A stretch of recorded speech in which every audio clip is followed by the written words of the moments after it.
ঠিক ভারতের ওদেরকে দেখবেন ওরা কিসের উপর রাষ্ট্র চলেছে? হিন্দুত্ববাদ, হিন্দুত্ববাদ, হিন্দুত্ববাদ, এইটারই ওদের আসাবিয়া। তো আপনি মুসলমানেরা ততক্ষণ পর্যন্ত স্বাধীন হতে পারবেন না যতক্ষণ না আপনি আপনার দিনের উপর কঠোর হতে পারবেন। এইটার উপর ভিত্তি করে রাষ্ট্র তৈরি হয়ে যাবে। আপনিও স্বাধীন হয়ে যাবেন, রাষ্ট্র স্বাধীন হয়ে যাবে। কিন্তু শতভাগ তাওহীদপন্থী হতে হবে, নিজের দিনের উপর কঠোর হতে হবে। নিজের দিন নিয়ে কোনো হীনম্মন্যতা থাকা যাবে না, যেমনটা ইহুদিদের মধ্যে কোনো হীনম্মন্যতা নাই। তাদের দিন নিয়ে তাদের মধ্যে কোনো হীনম্মন্যতা নাই। আপনাদের চেয়ে বেশি টুপি ইহুদিরা পড়ে, আপনাদের চেয়ে বেশি দাড়ি ইহুদিরা রাখে, শতকরা, সংখ্যায় নয়। মানে বাংলাদেশের 16 কোটি মুসলমান, তো 16 কোটি মুসলমানের কত কোটি দাড়ি রাখে, এটার পার্সেন্টেজ কত, সেই পার্সেন্টেজের কথা বলতেছে। এটা নয় যে না গুনলে তো দেখা যাবে যে 1 কোটি মানুষ দাড়ি রাখে। তো ইহুদির সংখ্যা তো 1 কোটি নয়, কিন্তু ইহুদির সংখ্যা যদি 10 লক্ষ হয় তো তার 9 লক্ষ দাড়ি রাখে। তাহলে বাংলাদেশের মুসলমানের সংখ্যা 16 কোটি হলে অন্তত 15 কোটিকে দাড়ি রাখতে হতো, তাহলে বোঝা যাবে যে আপনি ইহুদির চেয়ে বিজয়ী। তো ইহুদিরা ওদের দিনের ওপর কট্টর, শতভাগ কঠোর। পৃথিবীর কে কী বললো সেটা না পরোয়া করে না, কে সন্ত্রাসী বলবে, কে কী বলবে, এটার কোনো পরোয়া নেই। ওর ভাষা, ওর ল্যাঙ্গুয়েজ, ওর আদর্শ, ওর আকিদা, ওর দিনের উপর কঠোর হওয়ার মাধ্যমেই ওকে স্বাধীন হতে হবে, মুক্তি নিতে হবে, কোনো রাস্তা নেই। কিন্তু দুঃখজনক হচ্ছে যে আমরা মুসলমানেরা চিন্তা করি 47-এ এই দেশ তৈরি হলো ইসলামের ওপর, ভারত তৈরি হলো সেকুলারিজমের ওপর, আর সেই ভারতই 70 বছর পর কট্টর হিন্দুত্ববাদী হয়ে গেল। আর 70 বছর পর আমরা কি বলছি? যে আমরা সেকুলার, আমরা ধর্মনিরপেক্ষ, আমি অনেক ভালো, আমি মৌলবাদের সাথে নাই, আমি ইসলামের সাথে নাই। এটাই তো দাসত্ব, এটাই তো গোলামি। এই জন্য শতভাগ তাওহীদ ছাড়া, শতভাগ নিজের দিনের উপর কঠোর হওয়া ছাড়া গোলামি থেকে মুক্তির কোনো রাস্তা নেই। পয়েন্ট নাম্বার 2, ইমান বিল গায়বে ইয়াকিন। ইমান বিল গায়বে ইয়াকিনের মাধ্যমে গোলামি থেকে মুক্তির রাস্তা আছে। কিভাবে? মনে করেন আজকে আপনারা আমাকে বাংলাদেশের ক্ষমতা দিয়ে দিলেন, বাংলাদেশের ক্ষমতায় যাওয়ার পর আমি কালকে ঘোষণা দিয়ে দিলাম এই দেশ শতভাগ ইসলামী রাষ্ট্র। ঘোষণা দেওয়ার 1 সেকেন্ডের মধ্যে ভারত এবং আমেরিকা বাংলাদেশকে বয়কট করবে অর্থনৈতিকভাবে। অর্থনৈতিকভাবে বয়কট করার পর বাংলাদেশে এখন যে সুযোগ সুবিধা আপনারা ভোগ করতেছেন সেই সুযোগ সুবিধা আর ভোগ করতে পারবেন না। এই বিদ্যুৎ আর থাকবে না, থাকবে অনেক অল্প, হয়তো 20%, যতদিন না পূর্ণাঙ্গ উৎপাদন না করা হয়েছে। ভারতের আদানির লাইন বন্ধ করে দেবে, আরও কত কি, রাশিয়ারটাও বন্ধ হয়ে যেতে পারে, সব বন্ধ হয়ে যাবে। বিদেশ থেকে ডলার আসবে না, ইউরো আসবে না, প্রবাসীদের ধরে ধরে পাঠিয়ে দেবে, অনেক কিছু। গার্মেন্টসে ক্রয় আদেশ বাতিল হয়ে যাবে। আপনার গাইবান্ধার কত মানুষ গার্মেন্টস থেকে ইনকাম করতেছে, ওরা ইনকাম পাবে না, বাড়ি ফেরত চলে আসবে। তো যখন দেখবেন যে এরকম ভয়ঙ্কর ম্যাসাকার চলতেছে, আপনি বলবেন যে রাখো তোমার দিন, রাখো তোমার ইসলাম, নামাও আবদুল্লাহকে, দরকার নাই, এর চেয়ে আগেরটাই ভালো ছিল। এটাই বাস্তবতা। তাহলে কখন ইসলামের বিজয় সম্ভব হবে? যখন অন্তত 20%, বাংলাদেশের অন্তত 20 থেকে 30% মানুষের ইমান বিল গায়বে ইয়াকিন থাকবে। ইমান বিল গায়ব কি? ইমান বিল গায়বের একটা বড় পার্ট হচ্ছে পরকাল। 6 নাম্বার, ওয়াবিল আখিরাতি হুম ইউকিনুন, সূরা বাকারার মধ্যে আল্লাহ বলেছেন আল্লাযীনা ইউমিনুনা বিল গায়ব, যারা গায়বে ইয়াকিন রাখে। আর শেষ করছেন ওয়াবিল আখিরাতি হুম ইউকিনুন, পরকালে ইয়াকিন রাখে। তো পরকালে ইয়াকিন রাখা মানে কি? পরকালকে ভিজুয়ালাইজ করতে পারা, দেখতে পাওয়া। মুসলমানদের জীবন পরকাল ভিত্তিক। পরকালকে যতক্ষণ আপনি চোখ বন্ধ করে দেখতে না পাবেন, বারজাখী জীবনকে যতক্ষণ দেখতে না পারবেন, ততক্ষণ আপনি এই দুনিয়ার মোহ থেকে বের হয়ে আসতে পারবেন না। আর যতক্ষণ এই দুনিয়ার মোহ থেকে বের হয়ে আসতে না পারবেন, ততক্ষণ আপনাকে দিয়ে বিজয় হবে না। আল্লাহ সুবহানাহু ওয়া তাআলা কোরআন মাজিদে বলছেন, আম হাসিবতুম আন তাদখুলুল জান্নাহ ওয়ালাম্মা ইয়াতিকুম মাসালুল লাযীনা খালাউ মিন ক্বাবলিকুম মাসসাতহুমুল বা'সা ওয়াদ-দাররা ওয়াজুলজিলু হাত্তা ইয়াকুলা রাসূলু ওয়াল্লাযীনা আমানু মা'আহু মাতা নাসরুল্লাহ। জান্নাত কি তোমাদের মামার বাড়ি? জান্নাত কি তোমাদের নানির বাড়ি? এখন পর্যন্ত সেই জুলুম, সেই অত্যাচার সহ্য করল না, যেই জুলুম, যে অত্যাচার তোমাদের পূর্বে যারা চলে গেছে তারা সহ্য করলো, তারা কি সহ্য করেছে? সূরা বুরুজে আল্লাহ বলছেন, ওয়ামা নাকামু মিনহুম ইল্লা ইউমিনু বিল্লাহিল আজিজিল হামিদ। পুরো একটা এলাকার মানুষকে আগুন জ্বালিয়ে পুড়িয়ে দেওয়া হচ্ছে, এবং ওই এলাকার মানুষেরা স্বেচ্ছায় আগুনের মধ্যে ঢুকে যাচ্ছে। তাদেরকে শর্ত দেওয়া হয়েছে, হয় ইমান পরিত্যাগ করো, না হয় আগুন রেডি আছে। তাহলে একটা পুরো সুন্দরগঞ্জের সকল মানুষ স্বেচ্ছায় কিভাবে আগুনে পুড়ে মারা যেতে পারে? একটাই রাস্তা আছে। সুন্দরগঞ্জের মানুষ যেদিন দেখতে পাবে সামনে যে আগুনটা জ্বলতেছে, এটা জান্নাত। এটা কিসের আগুন? এটা জান্নাত। আর পিছনে আমার বাড়িতে যে লাইট, ফ্যান, বিদ্যুৎ, এসি চলতেছে, ওখানে তো জাহান্নামের আগুন জ্বলতেছে। এই ইয়াকিন ছাড়া সম্ভব নয়। আসহাবুল উখদুদের এই ইয়াকিন ছিল, তারা স্বেচ্ছায় আগুনে চলে গেছে, কেন? ওই আগুনের মধ্যে ওরা জান্নাত দেখতে পাচ্ছিল, আর ওদের বাড়িতে ঘরে ওরা জ্বলন্ত জাহান্নামের আগুন দেখতে পাচ্ছিল। এটাই ইয়াকিন, এটাই পরকালের উপর ইয়াকিন। অন্তত 20% মানুষের এই লেভেলের যতক্ষণ ইমান না হবে ততক্ষণ ইসলামের বিজয় হবে না। মুসলমানেরা জোর করে টেনে নামাবে, কেননা পরকালমুখী চিন্তা ছাড়া ইসলামের বিজয় সম্ভব না। বস্তুবাদী চিন্তা দিয়ে ইসলাম কোনোদিন বিজয় হবে না। বস্তুবাদ তো ধোঁকা, আপনাকে গোলাম বানানোর ধোঁকা, আপনার দিনকে ছিনিয়ে নেওয়ার ধোঁকা। সম্মানিত বুঝছে, এই জন্য ইমান বিল গায়বে ইয়াকিন লাগবে। তারপরে দুনিয়াতে কি করতে হবে? দুনিয়াতে দুটো জিনিসের মাধ্যমে নেতা তৈরি হয়। একটা হচ্ছে জ্ঞান এবং শিক্ষা, আর একটা হচ্ছে সত্যবাদিতা এবং ন্যায়পরায়ণতা। এই দুইটার মাধ্যমে নেতা তৈরি হয়, নেতা তৈরির কারখানা। ন্যায়পরায়ণতার আমানতদারিতা যেন মুসলমানদের মধ্যে না থাকে, এই জন্য মুসলমানদের উপর চাপিয়ে দেওয়া আছে গণতন্ত্র। গণতন্ত্র হচ্ছে গোলাম তৈরির কারখানা। কেন? গণতন্ত্রের কালচারই এমন যে ওখানে আপনাকে মিথ্যা বলতে হবে। গণতন্ত্রের কালচারই এমন, ওখানে আপনাকে 2 নম্বরই করতে হবে, ধোঁকাবাজি করতে হবে। অন্য দলের সাথে তো বহু দূরে থাক, একই দলের একই আসনের মনোনয়ন প্রার্থী একজন আরেকজনের বিরুদ্ধে যদি 2 নম্বরই না করে, তো মনোনয়নে নিয়ে আসতে পারবে না। তাহলে এই যে 2 নম্বরই কালচারের মধ্যে দিয়ে যেন বড় হয়, এই জন্য গণতন্ত্র চাপিয়ে দেওয়া। তাহলে কি হবে? তাহলে 300টা যে এমপি আসতেছে, 300 এমপি 2 নম্বরই রাস্তা অবলম্বন করে আসতেছে। তাহলে এরা 300 জন আপনাদের কাছে এমপি, কিন্তু আল্লাহর কাছে গোলাম, কৃতদাস। এরা টাকার কাছে বিক্রি হয়ে যাবে, কেন? ওদেরকে ওই কালচারের মধ্যে বড় করা হয়েছে। তাহলে সত্যবাদী, ন্যায়পরায়ণ, যে কোথাও বিক্রি হবে না। এই যে OC, DC, SP, AC land, sub registrar, এদের তো রাজনৈতিক দলের সাথে এদের ক্ষমতা যায় না। তারাই, এটা সরকারি চাকরি, যতক্ষণ রিটায়ার্ড না হয়েছে ততক্ষণ যাবে না। পুলিশ বলেন, আর্মি বলেন, জজ বলেন, বিচারক বলেন, সব। তো এরা তো আমরা আপনারাই, এরা তো বাইরের কেউ নয়। এরাই যদি বলে যে আজ থেকে সত্যবাদী হলাম, ন্যায়পরায়ণ হলাম, একদিনে দেশে 80% ইসলাম কায়েম হয়ে যাবে। কিন্তু ভুল হচ্ছে, আমরা মানুষকে বুঝাতে পারিনি যে এটা ইসলাম। মানুষ মনে করে নিয়েছে যে সবাই মিলে যদি আমরা বোরখা পরি তাহলে ওটাই হয়তো শতভাগ ইসলাম। ওটা অবশ্যই ইসলাম।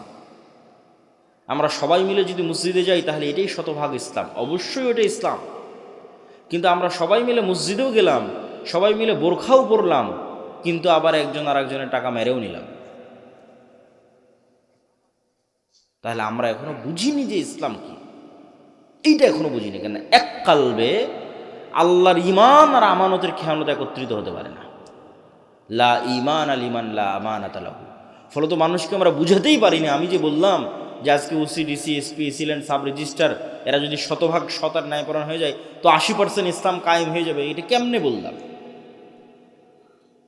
কেননা রাষ্ট্রে ইসলামের ট্রাম্প কার্ডই হচ্ছে, রাষ্ট্রে ইসলামের বিজ্ঞাপনই হচ্ছে ন্যায়, ন্যায়পরায়ণতা, ন্যায় বিচার, সত্যবাদিতা। এটা মোহাম্মদ সাল্লাল্লাহু আলাইহি ওয়াসাল্লাম মার্কেটিং করে গেছে ঈসা আলাইহিস সালামের জন্য, যে ঈসা আলাইহিস সালামের পূর্বে পৃথিবী জুলমে ভরা থাকবে। ঈসা আলাইহিস সালাম না আসা পর্যন্ত কিয়ামত কায়েম হবে না। লা তাকুমুস সাআহ হাত্তা ইয়ানজিল ঈসা ইবনে মারইয়াম। ঈসা ইবনে মারইয়াম যতক্ষণ অবতীর্ণ না হয়েছে কিয়ামত হবে না। আর ঈসা ইবনে মারইয়াম অবতীর্ণ হয়ে কী করবে জানো? সারা পৃথিবীতে ন্যায় প্রতিষ্ঠা করবে। আল্লাহু আকবার। এটা ব্র্যান্ডিং।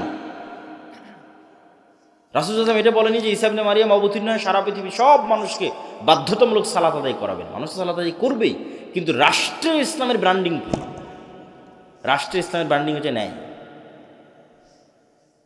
তো ওই OC, DC, SP, AC land, sub registrar এরা এমন ইসলাম বুঝলো যে এরা এখন মানুষের টাকা মেরে নিয়ে হজ করে, ঘুষ নিয়ে মসজিদে দান করে, প্রশ্ন ফাঁসের টাকা দিয়ে মাদ্রাসায় দান করে। তাহলে আমরা কি ইসলাম বুঝালাম বলেন মানুষকে? এটার সাথে যে ইসলামের কোনো সম্পর্ক নাই, এটা যে মুনাফিকি, এটা তো আমরা বুঝাতে পারলাম না। এইটার তো দিনের সাথে ঠাট্টা আছে, এটা তো মুনাফিকি আছে। ধরেন একজন মানুষ হারাম নয় হালাল টাকা দিয়ে দান করল, একজন মানুষ 5 ওয়াক্ত সালাত জামাতে মসজিদে আদায় করলো, রাতে তাহাজ্জুদের সালাত আদায় করলো, তবুও ওই রাতে তাহাজ্জুদ সালাত আদায়কারীর চেয়ে আর আল্লাহর রাস্তায় হালাল টাকা দানকারীর চেয়ে ওসি যদি শুধু তার নিজ চেয়ারে বসে ন্যায় প্রতিষ্ঠা করতে শতভাগ, ওইটা বেশি নেকির কাজ ছিল। এইটাই তো বুঝাতে পারলাম না। এটা রাসূল সাল্লাল্লাহু আলাইহি ওয়াসাল্লামের হাদিস, সাবআতু ইউযিল্লুহুমুল্লাহু ইয়াওমা লা যিল্লা ইল্লা যিল্লুহ। 7 শ্রেণীর মানুষকে আল্লাহ আরশের ছায়া দিবেন, তার 1 নম্বরে জায়গা দেওয়া আছে ন্যায়পরায়ণ দায়িত্বশীল। বাকি নামাজি দানকারী এদেরকে 2, 3, 4 জায়গা দেওয়া আছে। আর 1 নম্বরে জায়গা দেওয়া আছে যে নিজ দায়িত্বে শতভাগ ন্যায়পরায়ণ। তাহলে OC, DC, SP, AC land, sub registrar এদেরকে আমরা বুঝাতে পারলাম না যে তুমি তো যে পাগলামি করতেছো ওটা তো মুনাফিকি, ওটা তো করার দরকারই নাই। তুমি এই যে দায়িত্ব বসে আছো এটাই শতভাগ ন্যায়ের সাথে যদি তুমি পালন করতে পারো, তাহলে তুমি কি পালন করতেছো জানো? রব্বুল আলামিনের গুণে গুণান্বিত হচ্ছ। রব্বুল আলামিন আল্লাহ, তার সবচেয়ে বড় গুণ হচ্ছে তিনি ন্যায়পরায়ণ, জুলম করেন না। মানুষ হয়ে তুমি মানুষের উপর শতভাগ ন্যায় করতেছো, দিস ইজ এ মিরাকল। মানুষ হয়ে তুমি রব্বুল আলামিনের যে গুণ, যে উনি কারো উপর জুলুম করবেন না, সেটা তুমি বাস্তবায়ন করতে, এটা অনেক মহৎ গুণ, বিশাল গুণ। কিন্তু এটা আমরা মানুষকে বুঝাতে পারলাম না। ইসলাম কি এটা মানুষকে বুঝাতে আমরা ব্যর্থ। তাহলে সত্যবাদিতা, ন্যায়পরায়ণতা ছাড়া নেতা হওয়ার কোনো সুযোগ নাই। আর সত্যবাদী ন্যায়পরায়ণ মানুষ যেন বের না হয়ে আসে, এই জন্য গণতন্ত্র। এই গণতন্ত্রের ফাঁক দিয়ে যদি কেউ সত্যবাদী ন্যায়পরায়ণ বের হয়েও আসে, তাহলে ওসমান হাদির মতো গুলি করে হত্যা করা হবে। কেন? ওটার ওজন বহন করতে পারবে না রাষ্ট্র। আধিপত্যবাদী শক্তি ওইটার ওজন বহন করতে পারবে না।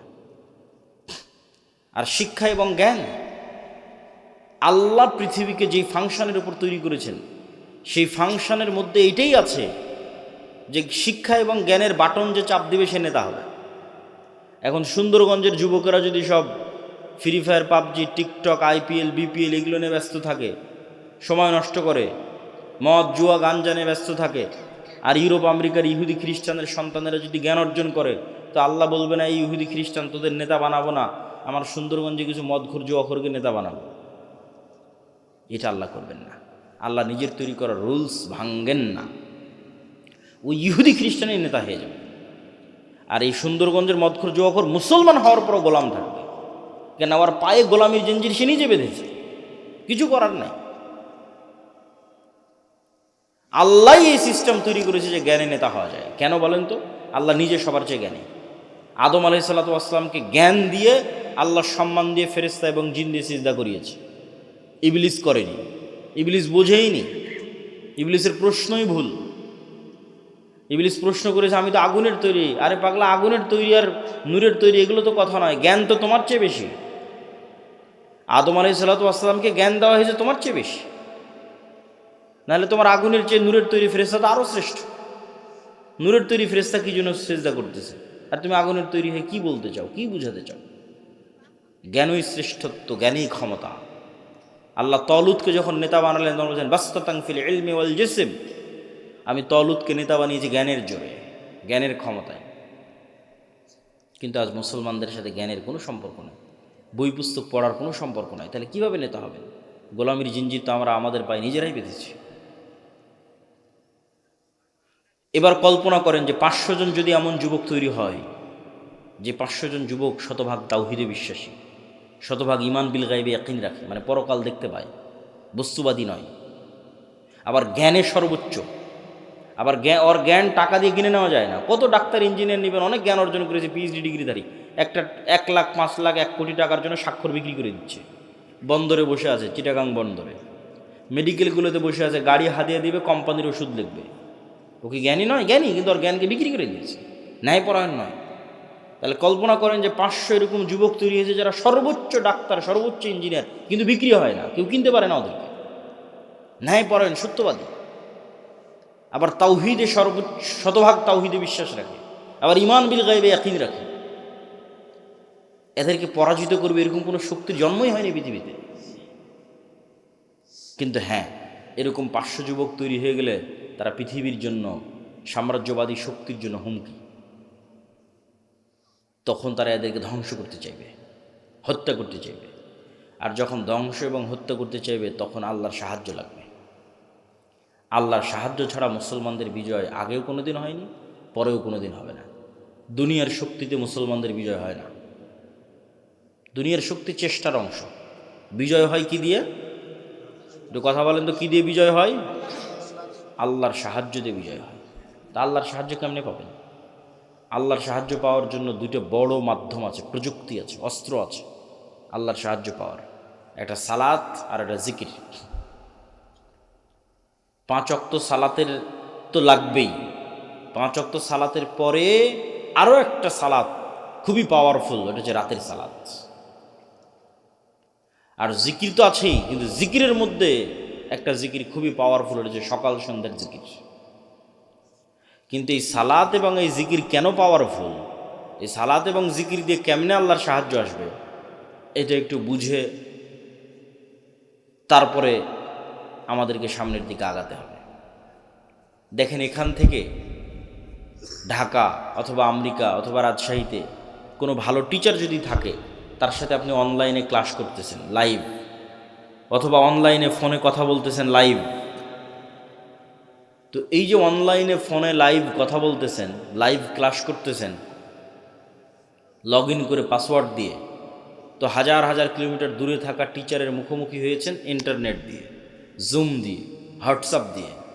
তো এইটা যে প্রযুক্তি, এই প্রযুক্তির চাইতেও লক্ষ কোটি গুণ টপ লেভেলের প্রযুক্তি হচ্ছে আমি দুনিয়াতে বসে আছি আর আমার সাথে 7 আসমানে থাকা রব্বুল আলামিন লাইভ কানেক্টেড হবেন। ওটা হচ্ছে সালাত। রব্বুল আলামিনের সাথে, রব্বুল আলামিন 7 আসমানে, আরশে, আমি দুনিয়ায়, কিন্তু মুখোমুখি হব লাইভ, সরাসরি কথা হবে। ওইটার প্রযুক্তি সালাত, ওটার জন্য সালাতে দাঁড়াতে হবে, সিস্টেম ওইটা, ফরম্যাট ওইটা, যেটা আমার পূর্বের বক্তা বলছিলেন, এটা গায়েবে নির্ধারিত ফরম্যাট, লাউহে মাহফুজে নির্ধারিত ফরম্যাট। সেম হুবহু ওই ফরম্যাট যখন আপনি ধারণ করবেন, কানেকশন তৈরি হয়ে গেছে।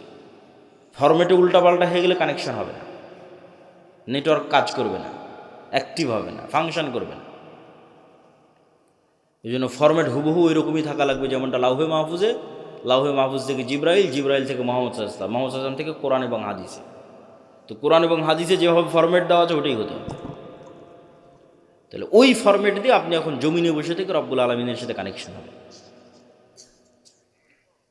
ঠিক যেমন আমরা আমাদের মোবাইলের পাসওয়ার্ড ওপেন করতেছি ফিঙ্গারপ্রিন্ট দিয়ে, ফেস ভেরিফিকেশন দিয়ে। ওই ফেস ভেরিফিকেশন যখন নেয় তখন বলে ডানে তাকাও, বামে তাকাও, উপরে তাকাও, তাহলে পুরো ফেসটা নেয়, পুরো ফেসটা মোবাইলের কাছে থাকলো, পরে যখনই আমার ফেসটা দেখে চিনতে পারে, সাথে সাথে খুলে যায়। তো আজকের যুগে, আধুনিক যুগে অনেক দরজা আছে, দেখবেন ফিঙ্গারপ্রিন্ট দিয়ে দরজা ওপেন হয়। আচ্ছা, আমাদের গাড়ির চালক কি এসে পৌঁছেছে? জি ভাই, পৌঁছেছে। তো দেখবেন যে ফিঙ্গারপ্রিন্ট দিয়ে দরজা ওপেন হয়, কার্ড পাঞ্চ করে দরজা ওপেন হয়।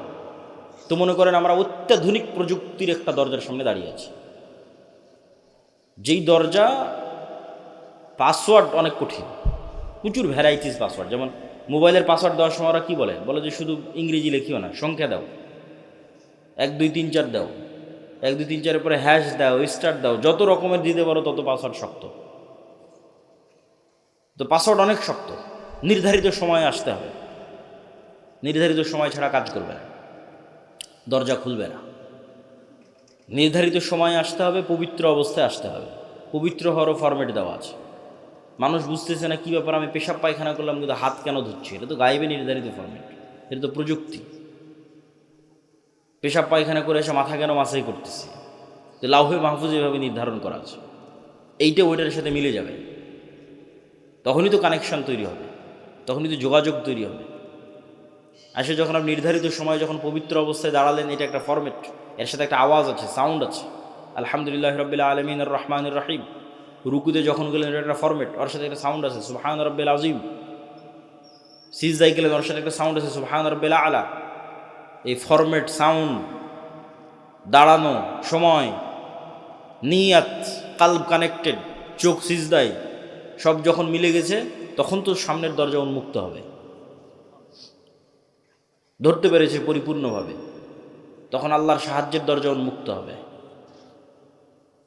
আল্লাহ সুবহানাহু ওয়া তাআলার রহমত পাওয়ার দরজা উন্মুক্ত হবে। এটাই সালাত। সালাত ছাড়া মুসলমানদের বাঁচার কোনো রাস্তা নাই। সালাত ছাড়া মুসলমানদের মুক্তির কোনো রাস্তা নাই। কেন? সাত আসমানের সাথে যোগাযোগই হবে না। 5 ওয়াক্ত সালাতে যে নেওয়ার নামেই নাই, গন্তিতেই নাই, আল্লাহর কাউন্টের মধ্যেই নাই, তো অকিদে কি কাজ হবে? ওর ভোটেরও কোনো দাম নাই, ওর মিছিলেরও কোনো দাম নাই, ওর তাকবীরেরও কোনো দাম নাই, ভ্যালুলেস। 16 কোটি বেনামাজি ভোট দিয়ে যদি বলে ইসলাম বিজয় করবে, এটা মিথ্যা কথা। তা আল্লাহর খাতাতে নাই কিসের ইসলাম? তো 7 আসমানের সাথে যতক্ষণ সম্পর্ক না থাকছে, রব্বুল আলামিনের সাথে যতক্ষণ কানেকশন না থাকছে, ততক্ষণ এইটা দিয়ে আল্লাহ সুবহানাহু ওয়া তাআলার সাহায্য আসবে না, ইসলামেরও বিজয় হবে না। নিজের ব্যক্তি স্বার্থ আদায় হতে পারে, নিজের দুনিয়াবি কিছু লাভ লোকসান হতে পারে, ইসলামের নয়। এই জন্য সালাত ছাড়া কোনো রাস্তা নাই, মুসলমানকে সালাত আদায় করতেই হবে। এই জন্য রাসূলুল্লাহ সাল্লাল্লাহু আলাইহি ওয়াসাল্লাম সূর্যগ্রহণে সালাত, চন্দ্রগ্রহণে সালাত, বৃষ্টি প্রার্থনায় সালাত, যুদ্ধের মধ্যে সালাত। যুদ্ধের মধ্যে সবাই মিলে যুদ্ধ করলে তো যুদ্ধ আরও জমে, তা না করে বলছে সালাতের সময় হয়ে গেছে, অর্ধেক যুদ্ধ করো, অর্ধেক সালাত আদায় করো। কেন? তোমাদের এই যুদ্ধ সবাই মিলে যুদ্ধ করলে বিজয় হবে, ওই থিওরিতেই যুদ্ধ চলে না। এটা যদি জিহাদ ফি সাবিলিল্লাহ হয়, জিততে হলে রব্বুল আলমিনের সাহায্য লাগবে। রব্বুল আলমিনের সাহায্য আসার জন্য ওই যে ফরম্যাটে দাঁড়াতে হবে, প্রযুক্তি ইউজ করতে হবে, তাহলে আসমান থেকে সাহায্য নামা শুরু করবে।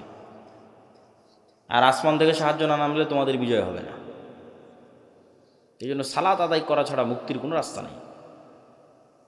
আর একটা বলেছি, জিকির। জিকির কেন পাওয়ারফুল? জিকির কেন শক্তিশালী? জিকির কেন পাওয়ারফুল, শক্তিশালী? এটা বুঝতে হলে আপনাকে বুঝতে হবে শব্দ, আওয়াজ, বাক্য কেন শক্তিশালী। আজকে আমরা যেই বিশ্বে দাঁড়িয়ে আছি, এই বিশ্বটার আধুনিক সভ্যতা দাঁড়িয়ে আছে যে আমি আবদুল্লাহ এখান থেকে বলবো, আমার এই আওয়াজটা মোবাইলে ক্যাপচার করবে, মোবাইল থেকে নেটওয়ার্কে দিবে, দিয়ে এখন আমার কথা এখন আমেরিকাতে বাজতেছে। এ কেমনে আমেরিকা গেল? এটা আলোর মধ্যে দিয়ে আমার কথা ট্রান্সফার হয়ে যাচ্ছে, আমার চেহারা, ছবি, ভিডিও আলোর মধ্যে দিয়ে ট্রান্সফার হয়ে যাচ্ছে। এটা পৃথিবী যেদিন থেকে সৃষ্টি হয়েছে ওই দিন থেকেই হয়, মানুষ জানত না। এই গায়েব আল্লাহ উন্মোচন করেছে 50 বছর 60 বছর হচ্ছে মানুষের জন্য। তো এটার উপরে এই আধুনিক সভ্যতা টিকে আছে। কিন্তু এই আধুনিক সভ্যতার চেয়েও পাওয়ারফুল অত্যাধুনিক প্রযুক্তি হচ্ছে শব্দভিত্তিক, আওয়াজ ভিত্তিক প্রযুক্তি। কিন্তু ওর ধারে কাছে বিজ্ঞানীরা নাই, বিজ্ঞানীদের ওই লেভেল পর্যন্ত জ্ঞান পৌঁছেনি। কিন্তু ওই লেভেল পর্যন্ত কিছু জ্ঞান আল্লাহ আবার সুলাইমান আলাইহিস সালামকে দিয়েছেন।